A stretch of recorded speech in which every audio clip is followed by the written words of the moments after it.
Bom, pessoal, boa tarde, né? Estou aqui para continuar a nossa aula de recursos hídricos. Estou encontrando aqui algumas dificuldades na gravação e aí talvez a gente precise retomar alguns pontos na nossa live amanhã. Amanhã não, né? Perdão, na quarta-feira. E aí vocês me dizem depois como é que tá a qualidade do áudio e do vídeo para vocês. Devido ao horário que eu estou gravando, né, tentando gravar o mais cedo possível, talvez aqui a minha imagem fique ruim, mas isso não é um problema porque até onde eu estou entendendo a imagem que está na minha tela do meu computador está aparecendo para vocês de maneira satisfatória, tá? Então a ideia aqui é a gente continuar o que a gente viu na aula passada sobre recursos hídricos. A gente fez um panorama geral sobre como esses recursos são encontrados, a disponibilidade deles de maneira heterogênea, né, sobre o que de fato a gente está falando, né, da água em diversos estágios da matéria, né, do sólido, líquido e gasoso, que essa água doce, que está atrelada diretamente à nossa forma de vida, ela é uma pequena porcentagem e que essa água em superfície é uma porcentagem menor ainda, né? Então hoje a gente está debruçado sobre o ciclo hidrológico, que é algo que você aprendeu, obviamente de maneira muito superficial, e que agora a gente vai aprofundar um pouco, para a gente posteriormente começar a estudar maneiras como a água é encontrada em corpos específicos, rios, lagos, né? Quais são as dinâmicas desses corpos hídricos, como a gente chama, né?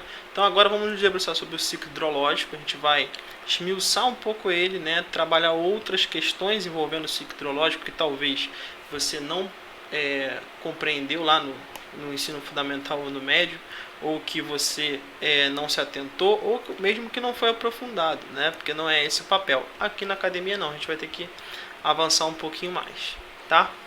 Esse material também está disponível para vocês e eu coloquei junto com ele um artigo de um profissional ligado a lagos que trabalha esse ciclo hidrológico de maneira bem sucinta, são 3 páginas só, e ele está junto com esse material para vocês lerem, para a gente discutir na live que a gente vai fazer, tá bom? Então vamos começar aqui. Eu coloquei lá recursos hídricos, ciclo hidrológico e suas etapas, tá bom? Esse esquema que eu coloquei aqui no início para vocês é basicamente o que vocês aprenderam no ensino fundamental e médio, né? Como acontece o ciclo hidrológico, que permeia os 3 estágios da matéria, né? O sólido, o líquido e o gasoso, principalmente o líquido e o gasoso. E ele está bem simplificado aqui porque provavelmente foi assim que você entendeu ele lá quando você teve contato com essa matéria pela primeira vez, né? Então eu tenho a evaporação, né? O calor do sol vai promover a evaporação, que vai fazer com que as nuvens aconteçam, né? A condensação, a precipitação vai acontecer, então a água vai retornar ao estado líquido, sendo lançada sobre a superfície, tanto dos continentes quanto dos oceanos. E aí nos continentes ela vai sofrer um processo de infiltração e vai retornar, né, aos corpos em estado líquido, sejam em lagos e oceanos, ou no próprio em lagos e superfícies, ou mesmo no oceano, né? Então você tem um ciclo aí, né? Você tem evaporação, condensação, precipitação, infiltração. Então você tem esse ciclo aparecendo aí. Então essa é a forma como você aprendeu, e o que eu estou trazendo para você é uma complexificação disso, tá?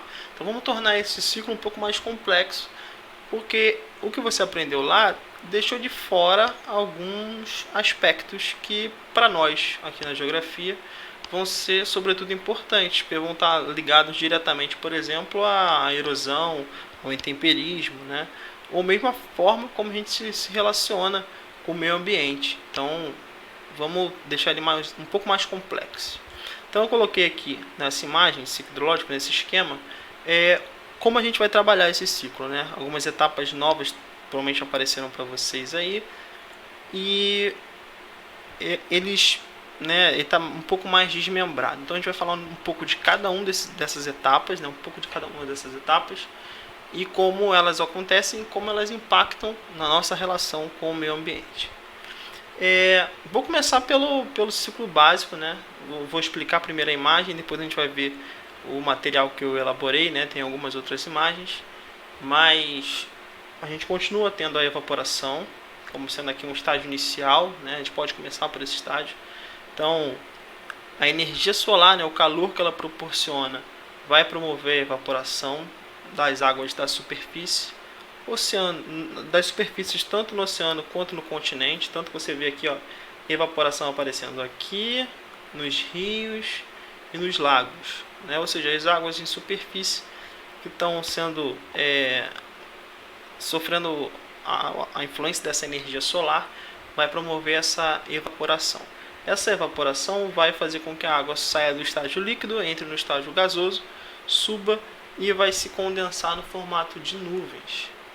Porém, a gente aqui está trazendo algo novo, talvez novo para alguns, que é aqui nesse slide está como transpiração, que você pode falar também de evapotranspiração.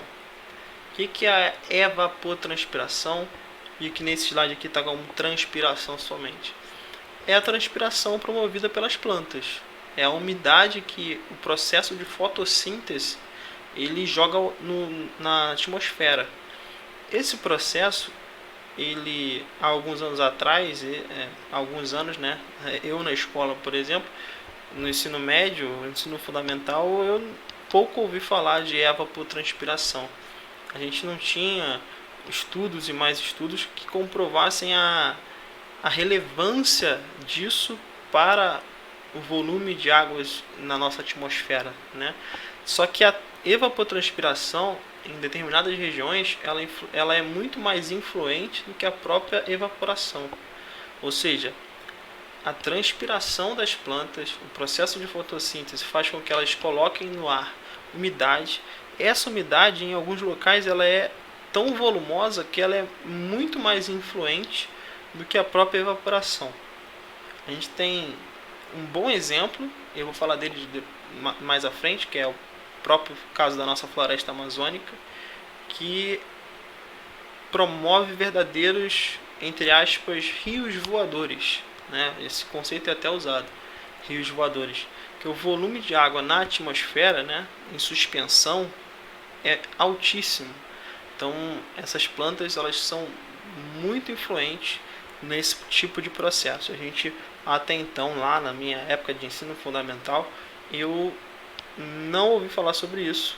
Hoje é algo que a gente já começa a aproximar dos alunos de sexto ano de ensino médio, tá? Chamar a atenção para como essa atividade das plantas ela é significante não só do ponto de vista de uma qualidade de ar, ponto de vista ambiental, mas também para o ciclo hidrológico. A gente vai ver um pouco mais sobre isso com relação ao nosso país, tá? Então, além da evaporação, eu tenho a evapotranspiração ou transpiração. Essa quantidade de umidade vai entrar em suspensão e, em determinadas condições de temperatura e pressão, essa água vai precipitar na forma de chuva, precipitação, né? Então, essa precipitação vai fazer com que a água infiltre no solo, né? Alcance a superfície. Se ela alcança uma superfície líquida, ela vai aumentar o volume dessa superfície. Se ela encontrar uma superfície sólida, ela vai ou escoar pela superfície, se essa superfície for impermeável, e se ela for permeável, ela vai infiltrar, né? Além disso, eu tenho também a ação do degelo, né? A neve que derrete se torna água, né? Ou seja, degelo, né? O ato de sair do estágio de gelo para o estado líquido ou diretamente para o estágio de vapor. É pouco comum, mas pode acontecer. E essa água na superfície ela vai escoar para outros corpos hídricos, a ação que acontece nas bacias hidrográficas, ou ela vai infiltrar e vai escoar subsuperficialmente ou, né, subterraneamente, como é o caso que está aqui, né? Então a infiltração ou tem um escoamento para outro corpo de água, corpo hídrico, ou ela vai escoar por baixo, aqui alcançar o lençol freático e vai escoar por baixo do solo, né? Então, em aspectos gerais, é essa configuração que nós temos, porque depois disso a água retoma ao corpo de origem e aí ela vai sofrer novamente um processo de evaporação.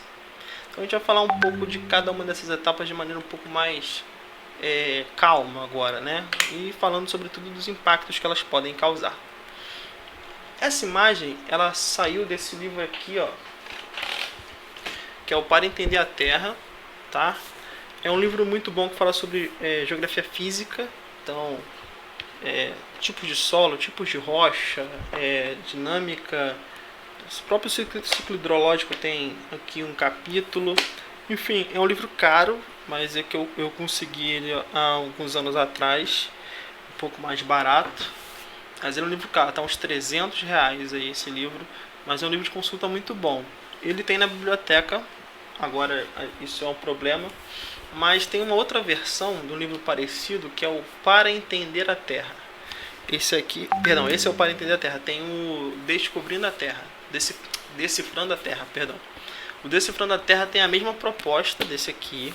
Ele tem algumas versões já. Tem uma versão mais antiga de uma capa preta e uma versão mais nova.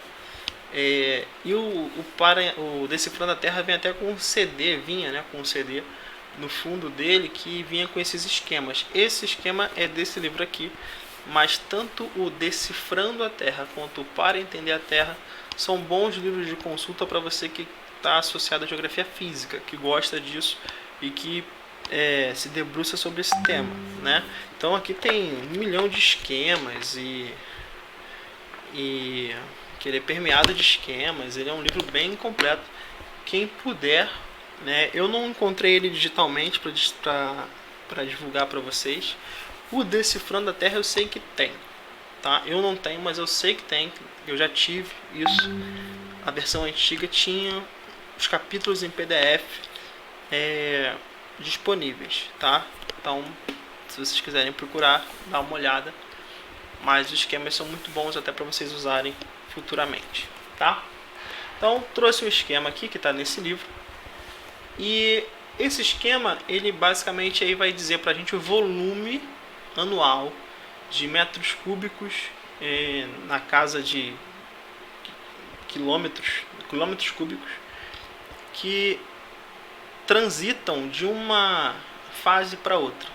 Então aqui, ó, as superfícies oceânicas, elas emitem 434 mil quilômetros cúbicos de água para evaporação e recebem de precipitação 398, ou seja, elas evaporam mais água do oceano que retorna para ele em forma de chuva. Mas você vai pensar para mim, Daniel, então há um desbalanço? Não, porque o escoamento superficial, né, a contribuição de rios, né, e lagunas é na casa de 36 mil quilômetros cúbicos, ou seja, você tem uma equação que ela é perfeita nesse sentido. Daniel, ela pode haver um desbalanço nesse sistema? Pode, existe e é cada vez mais frequente, o que vai fazer com que essa roda não rode da maneira mais perfeita possível. Então, por vezes eu vou ter defasagem numa etapa, em outras eu vou ter um acúmulo de água nesse tipo de processo. Então, em alguns locais eu posso estar tendo degelo, em outros locais eu posso estar tendo um aumento do nível de gelo, ou um aumento do nível do mar, por exemplo, como é o caso do efeito promovido pelo aquecimento global, né? Você tem um aumento do degelo, aumento do nível da água. Então é uma equação simples, né? Você tem menos gelo numa etapa, menos água numa etapa, para ter mais água na outra. Então coloquei ali, vou só ler para a gente passar para o próximo slide. Dentre os limites de temperatura encontrados na superfície terrestre, a água muda entre os 3 estágios da matéria. Essas transformações impulsionam parte dos principais fluxos reservatórios de um para o outro. O Sol é a principal fonte dessa energia, né, porque ele é o principal motor desse ciclo, quando ele promove o processo, vamos dizer assim, inicial, né, o que dá o start, que é a evaporação. A gente sempre começa a explicar ciclo hidrológico pela evaporação. Por quê? Porque é onde está a maior transformação de água em estado da matéria, e essa transformação ela tem uma energia específica que está fornecendo essa energia, que é o Sol, né? E o calor que ele emite, a energia que ele emite para cá em forma de onda ultravioleta, né? Então os raios solares são a energia que movimentam, né, esse ciclo. Então aí você tem aqui, ó, o continente que evapora menos água do que o oceano. As precipitações sobre o oceano são maiores do que as precipitações sobre o continente. Enfim, tem aqui um esquema que você pode se debruçar sobre ele, e no artigo que eu coloquei ele fala um pouco mais sobre isso, tá?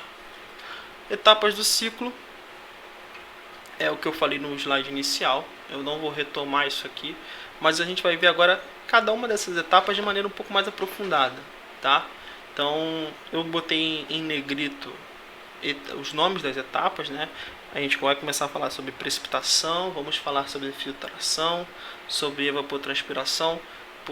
Então a gente vai abordar principalmente esses 3 aspectos, tá? Precipitação.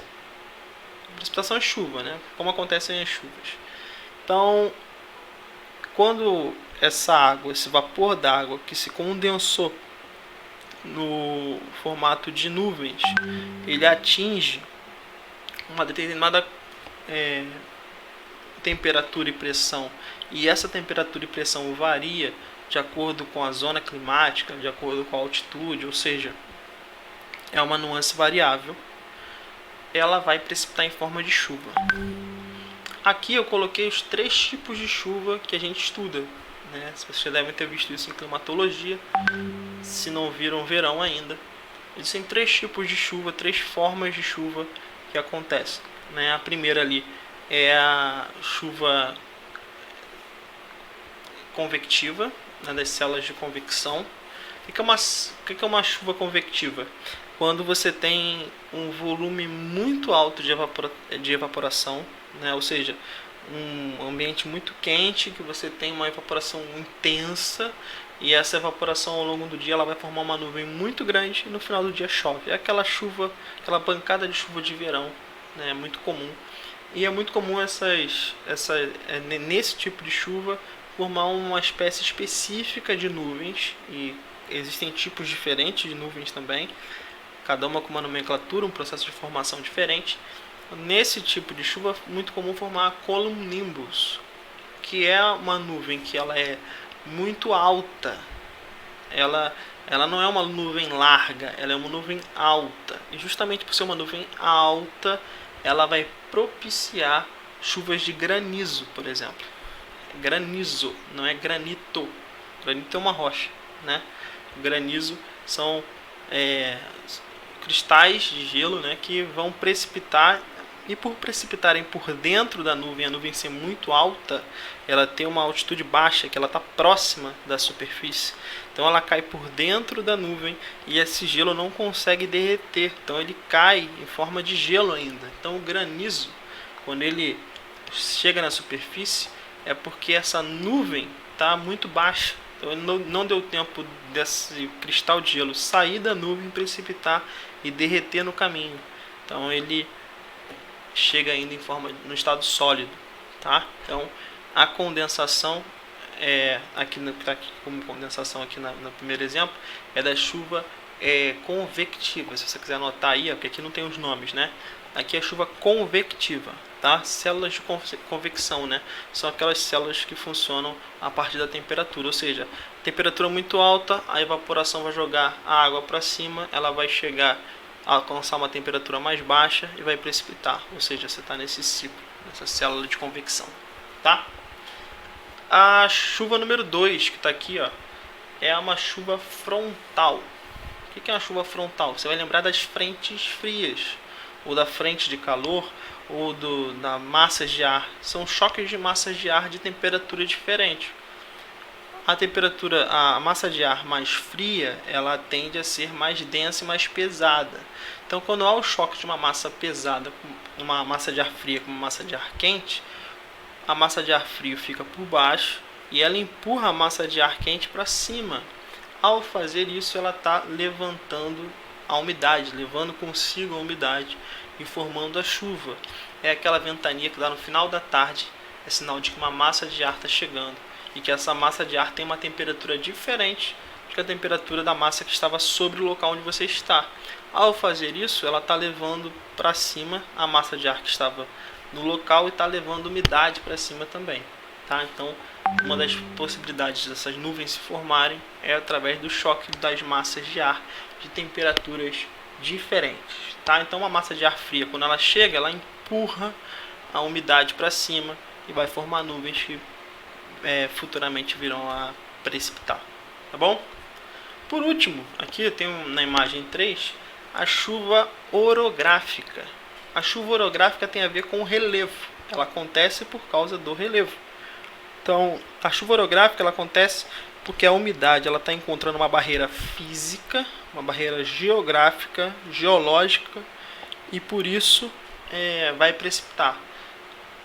Esse tipo de chuva que acontece por causa do relevo, ele deixa uma marca muito nítida no relevo, que é uma superfície, em geral, uma área, uma vertente desse relevo vai ter um determinado tipo de vegetação, e a outra vertente desse relevo, por receber poucas chuvas, às vezes nenhuma chuva, ela vai ter uma vegetação completamente diferente. Esse tipo de situação, inclusive, ele dá origem a alguns desertos no planeta Terra, né? O deserto australiano, em parte tem essa conjectura por causa disso. O deserto do Atacama, por causa da Cordilheira dos Andes. Então, você tem alguns exemplos, né? O próprio caso do nosso Nordeste, né? Ele também encontra um eco nesse tipo de situação. Tá? Então, o relevo, ele muitas vezes funciona como uma barreira que impede que a umidade chegue. Ou seja, a umidade está vindo aqui do mar, por exemplo, ela encontra essa estrutura aqui e ela não consegue chegar ao outro lado com força suficiente. Ou seja, precipita-se de um lado do relevo, do outro lado do relevo se precipita muito pouco ou nada. Tá? Nesses casos, a gente tem um nome específico para cada uma dessas vertentes. A vertente que recebe essa umidade a gente chama de barlavento. E a vertente que não recebe essa umidade, ela é chamada de sotavento. Tá? Então, barlavento, sotavento é um conceito que você precisa gravar, infelizmente, né? Saber, porque determinados tipos de situação acontecem só a barlavento, e a gente tem outras situações que acontecem principalmente por causa da situação de sotavento. Tá bom? Infiltração, ou seja, a água precipitou e ela caiu no solo, e esse solo, da maneira como ele se dá, ele vai propiciar de maneiras diferentes de infiltração. Tá? E aí a gente precisa primeiro dividir duas situações. Primeiro, que é se um solo é poroso ou se ele é permeável. Existe uma diferença entre porosidade e permeabilidade. Esse esquema que eu coloquei aqui, ele ajuda a gente a decifrar um pouco isso. Tá? Porosidade. Se nesse solo há poros. Poros são espaços de ar. Se entre os grãos que compõem esse solo existe espaço. Então aqui não tem espaço entre os poros, né? Não tem espaço entre os grãos, né? Os grãos estão compactados, então um juntinho do outro, então não tem aqui a existência de espaços vazios pelos quais a água poderia tomar conta, poderia ocupar. Tá? Então nesses casos aqui, o solo está compacto demais, está junto demais, não tem poros, ou seja, esse não é um solo poroso. Nesse caso aqui, nós temos, nessa primeira parte aqui, nessa primeira onde eu estou com o mouse, nós temos um solo não permeável e não poroso. Não tem poros e ele também não é permeável. Daniel, pode acontecer de um solo ser poroso e não permeável? Pode acontecer de um solo ser poroso e não permeável. É o caso que nós temos aqui no meio. Nós temos espaço entre os poros, entre os grãos, né, que configura os poros. Porém, esses espaços não têm comunicação entre eles. Ou seja, esse espaço vazio aqui, ele não se conecta com esse. que não se conecta com esse, que não se conecta com esse, ou seja, existem espaços entre os grãos desse solo, porém esses espaços não estão conectados. Então, o que vai acontecer? Se você jogar água nesse sistema, a água vai ocupar esses poros, ou seja, esse solo vai absorver um pouco dessa água, mas ele não vai deixar a água passar. A água está só ocupando os espaços que haviam ali naqueles grãos. Ela não vai furar esses grãos, ela não vai passar por eles. Como é o caso aqui do último caso da imagem, né? Aqui eu tenho poros que estão se comunicando, ou seja, são poros intercomunicáveis. Perdão, deixa eu voltar aqui. Tem poros que se comunicam e a rocha porosa tem espaços, né? Ou seja, há os espaços e os espaços estão se conectados entre si, ou seja, a água vai conseguir vencer esses espaços e vai infiltrar. Então, importante você ter noção aí que a ideia de porosidade, né, a existência de poros ou não nesse solo, e a ideia de permeabilidade, que são ideias diferentes, tá? Importante você saber disso. Excelente pergunta de prova, inclusive. O último caso que eu falei que ia abordar ali é o caso da evapotranspiração. A evapotranspiração é a transpiração promovida pelos vegetais. O processo de fotossíntese faz com que as plantas emitam umidade para o ar. Algumas plantas emitem mais umidade do que outras, isso é natural, né? No nosso caso, no caso brasileiro, a floresta amazônica ela é um excelente ambiente por natureza, onde essa evapotranspiração acontece em volumes assustadores, tá? Volumes enormes, muito grandes. A quantidade de umidade que a floresta amazônica joga para o ar, ela é assustadora, ela é enorme. Ela inclusive faz com que o nosso centro-oeste seja um local úmido, muitas vezes, né? Nem todo o centro-oeste ele é úmido, mas sobretudo parte do sudeste e parte do centro-oeste vão apresentar vegetação e umidade por causa da umidade que vem da floresta amazônica. Eu peguei aqui uma imagem um esquema do mundo, né, sobre faixas de latitude, e você percebe bem que aqui eu tenho desertos nas áreas de 30 graus. É normal isso acontecer, né? Nas latitudes de 30 graus, você ter a presença de desertos é comum. Então aqui eu tenho na Namíbia, tenho no deserto da Austrália, que entre outras explicações são explicados por estarmos nessa faixa de latitude. O que deveria acontecer também aqui na América do Sul acontece no Atacama, porque está associado também com uma questão orográfica. Mas aqui no Brasil isso não se apresenta, sobretudo porque a gente tem umidade proveniente da evapotranspiração, tá? Então não subestimem essa capacidade, essa contribuição em volume de água que a vegetação pode promover. Em determinados locais ela é determinante, tá? Vou só ler também, porque a gente vai falar agora de escoamento superficial. Essa água aqui precipitou, uma parte dela vai infiltrar, outra parte vai escoar pela superfície. Ela vai encontrar uma superfície impermeável e vai escoar por cima, superficialmente. Isso que é escoamento superficial. Tem um esquema aqui que vai ajudar a gente a entender isso. Porque quando há precipitação, uma parte dessa chuva ela escoa superficialmente, uma outra parte ela vai passar aqui pelas primeiras camadas do solo, que aqui está como manto vegetal, e aí você vai ter o escoamento subsuperficial. Esse escoamento subsuperficial ele é muito importante também. Alguns processos como deslizamento, deslizamento principalmente, né? Desmoronamento não, mas o deslizamento está associado a esse escoamento subsuperficial, tá? Como a vegetação está se relacionando com essa água que está entrando nesse sistema. Se essa água, a maneira como essa infiltração aconteceu, se o volume de água é grande demais, se o volume de água acontece num espaço curto de tempo, como é essa vegetação. Então, todos esses fatores influenciam e que podem promover casos como deslizamentos, tá? Então, o escoamento subsuperficial é aquele que acontece logo após a água infiltrar no solo. Então, ela infiltra e escoa por dentro do solo.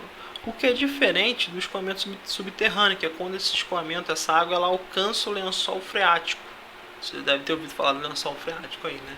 Então, ó, a superfície freática está aqui, essa precipitação aconteceu, uma parte da água foi por aqui por cima, outra infiltrou e está aqui, ó, subsuperficialmente, ou seja, abaixo da superfície, e outra escoou até o lençol freático e vai chegar até os corpos hídricos em evidência através, né, através do lençol freático. Então aqui esse esquema está bem especificado, né?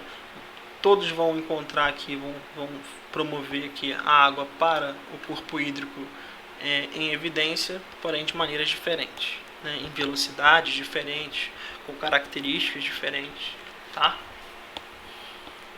E por último caso, eu trouxe aqui o caso do degelo, porque essas três partes escritas que eu coloquei aqui, ó, essas três partes escritas, elas explicam esse esquema que eu coloquei aqui, tá? Então eu fiz questão de botar as partes escritas para vocês acompanharem esse esquema. Mas eu queria chegar aqui, ó, no final, tá? Porque a gente vai abordar agora como esse ciclo hidrológico ele sofre alterações, como nós estamos promovendo alterações, como o próprio meio ambiente ele por ter dinâmicas cíclicas, mas não homogêneas, ele promove variações constantes no volume e na forma como esses processos acontecem. Então, é importante a gente entender como esse ciclo funciona, não tirar, né, a relevância que cada um desses processos tem, que cada um desses processos vai trazer impactos e resultados diferentes. É importante a gente levar isso sobretudo em consideração, tá? Então eu vou só ler aqui a última parte, o último parágrafo que eu coloquei ali, porque a gente vai começar a abordar essas diferenças agora, ó. Assim, o tamanho de cada reservatório permanece constante, ou seja, a gente não tem uma perda de água, né? Eu cheguei até a falar disso. Sugiro que vocês procurem no Google mesmo um dispositivo chamado Cold Trap. Tá? Cold é C-O-L-D, Trap é T-R-A-P. Cold Trap significa armadilha de gelo. Esse sistema faz com que a Terra não perca água por a atmosfera, né? A quantidade na água do mundo é a mesma. Inclusive eu usei até isso para responder uma pergunta na live da aula passada. Não me lembro quem fez essa pergunta. Mas a quantidade de água no nosso sistema, no nosso planeta, ela é a mesma ou ela é muito semelhante de muitos e muitos anos. O que pode fazer com que esse volume de água mude? Algo que traga a água do espaço para dentro da Terra, meteorito, por exemplo, enfim, alguma coisa desse gênero, ou a saída de água, né? Um astronauta, por exemplo, um míssil, alguma coisa, algum material que tenha água que rompa a nossa atmosfera. Porque a água presente no nosso sistema, ela está dentro do nosso sistema há muitos e muitos anos. Por quê? A evaporação, a água sai do estado líquido, ela vai para o estado gasoso. Em determinado momento de altitude e pressão, ela vai congelar, ela vai condensar.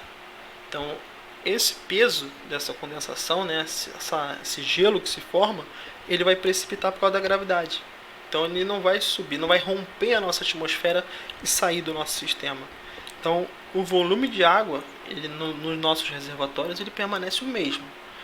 Pode haver alguma alteração entre as fases da água e o tempo que elas levam para migrar de um estágio para outro.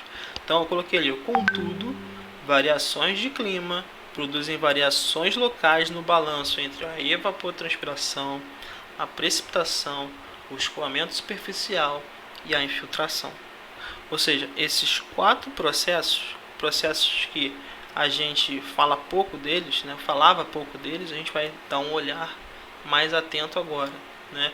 a evaporação, a evapotranspiração, a precipitação, o escoamento superficial e a infiltração são processos que dentro da geografia física são responsáveis por muitas alterações no nosso planeta, seja no delineamento do relevo, em processos erosivos, nos processos intempéricos, ou seja, a gente vai falar muito deles ainda. Então eu queria dar uma atenção especial, chamar a atenção de vocês para esse tipo de processo, tá? A gente se vê na quarta-feira para falar mais disso, especificar mais disso. Peço que vocês leiam, por favor, o artigo. Vou colocar, tem 3 páginas, na verdade 2, né, porque a primeira e a última, a metade praticamente de cada uma delas, são artigos que vinham na página anterior e o início de um outro artigo da página seguinte. Então, 2 páginas, dá uma lida com cuidado para que a gente possa ter uma discussão mais aprofundada lá na quarta-feira, tá bom? Eu, de novo, peço para que vocês deem um feedback aí se a gravação está ficando de acordo, né? Se vocês estão conseguindo acessar. Vou pedir, inclusive, para quem viu o vídeo lá no YouTube, coloca o teu nome todo lá no comentário, só para, não precisa ser o nome todo não, mas o primeiro e o último nome, para eu ter noção de quantos de vocês estão assistindo, tá? Eu tenho uma noção da quantidade de visualizações que os vídeos têm, mas de repente vocês viram em momentos diferentes, o que computa aí 2 visualizações. Então, de repente, esse número pode estar demonstrando algo que não reflete a nossa realidade. Então, eu queria que vocês colocassem lá quem teve acesso ao vídeo, quem conseguiu acessar o vídeo e ver o vídeo no YouTube. Pode botar isso por escrito lá no comentário do vídeo, para mim, por favor, no próprio YouTube. Tá bom? Para eu ter uma noção, até para eu tentar ver aí com a direção como é que está o acompanhamento, né? Se a maioria está conseguindo, se não está, traçar estratégias, tá bom? Eu agradeço vocês e qualquer coisa que eu possa adiantar, ou que a gente possa conversar ou tirar essa dúvida, vocês, por favor, me procurem, tá bom? Um abraço para vocês. Quem puder ficar em casa, fique em casa e vai passar. Uma hora vai passar, tá bom? Um abraço.